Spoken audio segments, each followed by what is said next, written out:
You know that friend, right? The one who's on all the social media platforms, sees every one of your stories, but when it comes to their own feed, it's just crickets. Today we're going to dive into this really fascinating modern mystery, the psychology of digital silence. I mean, think about your own feed. It's just a constant stream of updates, right? Vacation pics, big life events, what someone had for breakfast, you name it. But then you have those few people who are just silent. It kind of makes you wonder, doesn't it? And of course, our brains just can't help but try and fill in those blanks. We immediately jump to conclusions, don't we? Oh, they must be super shy. Or maybe they're a bit antisocial. Or even secretive. You know, these are the easy go-to explanations. But what if I told you that psychology tells a totally different story? That maybe, just maybe, this digital silence isn't a weakness at all. What if it's actually a sign of some serious inner strength? All right, so let's start digging into this mystery. Who exactly are these silent users? And what's really going on when they're scrolling but not sharing? So, here's the first big takeaway. For a lot of these folks, staying silent isn't about fear at all. It's a conscious, active choice. And believe it or not, that one choice tells us a whole lot about their self-confidence and their emotional intelligence. And this leads us right into our next point, and it's a big one. For these people, it's a simple equation. Privacy is just way more important than popularity. Yeah, so psychologists have identified a few key traits here.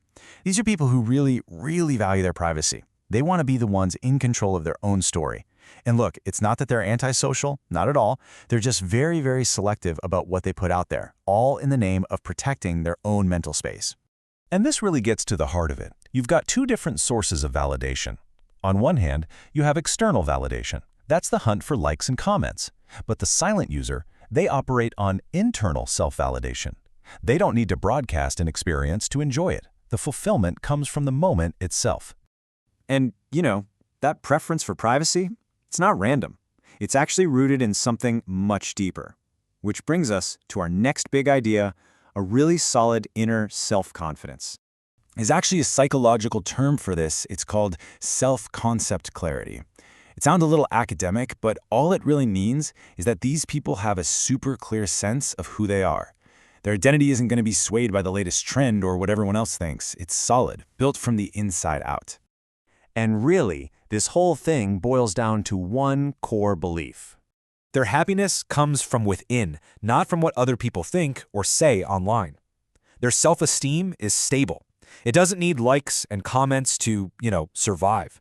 They don't feel the need to post to prove their worth, because for them, their value simply isn't up for a public vote. Okay, our next point is a really interesting shift in priorities. For silent users, what's going on inside their head is often way more important than being seen by everyone else. To put it simply, they're thinkers, not show-offs. They're way more interested in actually processing an experience for themselves than they are in performing it for an online audience. They think things through, and if they do decide to share, you can bet it's because they feel it has real substance. And this is tied to a really powerful psychological trait called an internal locus of control. Basically, it just means you believe that you are in control of your own life. You judge yourself by your own standards, not by what everyone else is doing. And that's exactly why someone like this would choose one real, deep conversation over 1,000 superficial likes any day of the week. All right, and that brings us to our final point, and this one is all about how they see social media itself. They see right through the illusion, right behind that digital mirror. A lot of silent users are just keenly aware of something called social comparison theory. They get that social media is basically everyone's highlight reel. It's not real life. And they know that comparing your own, messy, behind-the-scenes life to someone else's perfectly curated online persona, well, that's a recipe for disaster. So they just opt out. They choose not to play that game. By not posting, they're actively putting up a shield to protect their own mental health from that endless, draining cycle of comparison. It's like the quote says, they choose peace over performance. So after looking at all this evidence, let's circle back to where we started. What's the real story here?